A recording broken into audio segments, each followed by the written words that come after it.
Samsung has now officially revealed its latest mid-range tablet, which is the Galaxy Tab S10 Lite. This particular model comes as the successor to the frequently updated Galaxy Tab S6 Lite and serves as a somewhat trimmed-down version of the Galaxy Tab S10 FE. The screen of this tablet features a 10.9-inch TFT LCD panel that boasts a resolution of 2112 by 1320 pixels, along with a refresh rate of 90 Hz.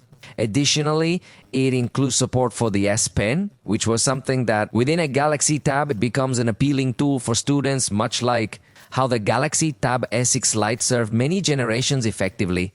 In the camera department, we will find an 8-megapixel rear sensor and a 5-megapixel front camera, both featuring an aperture of f1.9. The battery is an 8,000 mAh unit and supports a 25-watt charge. There are no major surprises here, but it meets the expectations one would have from a Samsung product.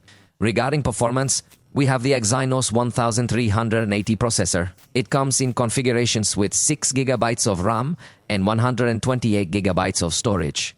Or alternatively, 8 GB of RAM with 256 GB of storage.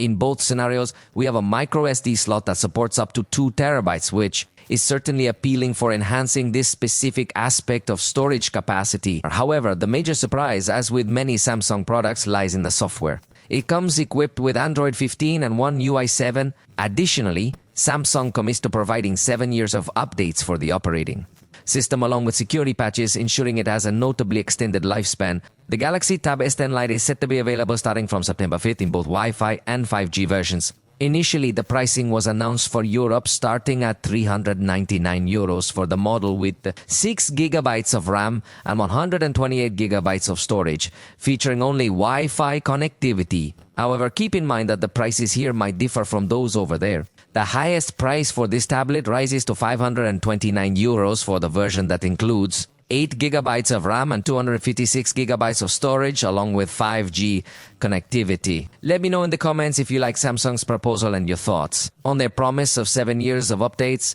for these mid-range tablets.